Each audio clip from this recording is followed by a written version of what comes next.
Alexandre Vincendé, bonjour. Vous êtes le maire de Rieux-la-Pape et vous venez d'être chargé par Laurent Wauquiez de remettre de l'ordre dans le mouvement des jeunes républicains. Alors d'abord, je voudrais vous demander, il en reste combien des jeunes républicains? Parce qu'on sait déjà que les aînés au niveau du parti lui-même ont déserté, mais chez les jeunes, on se demande s'il en reste plus de 2.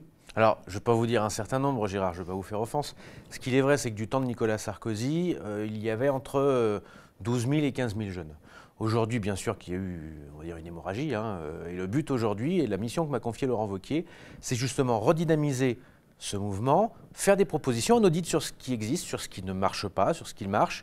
Et le but, à terme, bien sûr, après de le redynamiser, c'est organiser des élections pour qu'il y ait un nouveau président des jeunes qui puisse remobiliser la jeunesse de France et puis faire en sorte que la droite reparle aussi à la jeunesse, parce que ça fait un petit moment qu'on ne leur a plus parlé à ces jeunes. Alors, vous avez oublié ma question, je vous ai demandé combien il en restait. Il en reste moins de 5 000, ça je peux vous l'assurer. Oui, d'accord, mais enfin moins de 5 000, ça peut être beaucoup. Je n'ai pas le chiffre exact, mais je sais qu'en tout cas, on n'est pas dans les mêmes chiffres qu'il y a encore quelques années. Alexandre Vincendé, on est jeune. Aujourd'hui, les jeunes républicains, c'est entre 16 et 30 ans. Bah donc vous êtes plus jeune. Pourquoi on a filé la responsabilité des jeunes à un type qui n'est plus jeune? Aujourd'hui, j'ai 34 ans, je ne fais pas encore partie des vieux. Oui, mais vous n'êtes plus jeune au sens du mouvement. Non, par contre, c'est un mouvement que je connais bien parce que j'ai eu la chance d'y militer.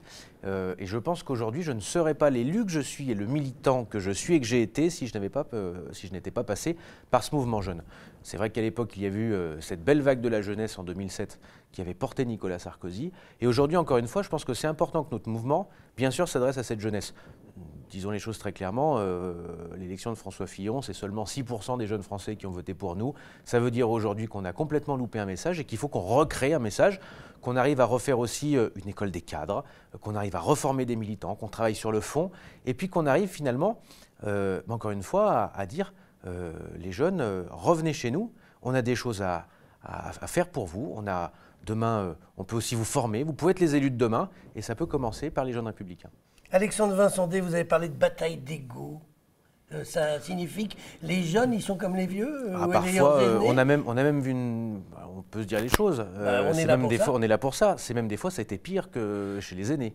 On croyait que ce n'était pas possible. Eh ben, c'est même possible parce que le problème, c'est que des fois, les batailles des aînés qui sont pas très glorieuses se répercutent chez les jeunes qui, en plus, derrière, vont être, on va dire...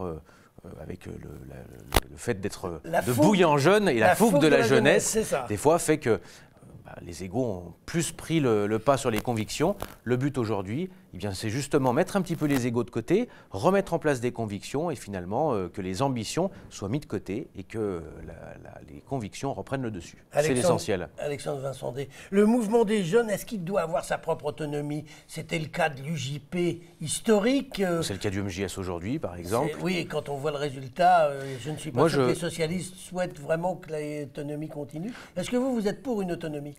Alors, aujourd'hui, l'autonomie existe dans les statuts. Oui, mais par contre, on a envoyé c'est Paris, enfin, c'est Wauquiez qu'on voit quelqu'un pour mettre de l'ordre. On est deux, déjà, nous sommes deux, et en plus, c'est paritaire. Laurence Harribagé, mon amie ancienne députée de Toulouse, qui est proche de Valérie Pécresse, et moi-même qui suis proche de Laurent Wauquiez.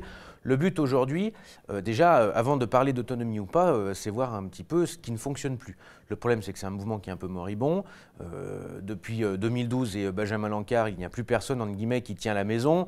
Il y a eu quelques épisodes malheureux. On voit beaucoup qu'en général, il y a des petites écuries, y compris chez les jeunes, qui se montent. Le vrai problème n'est même pas, encore une fois, l'autonomie ou la non-autonomie. Je pense qu'il faut quand même que ce soit un mouvement, comme c'est le cas aujourd'hui, intégré aux Républicains, qui tiennent comme une ligne qui soit en accord avec ce qui se défend, on va dire, chez les plus âgés.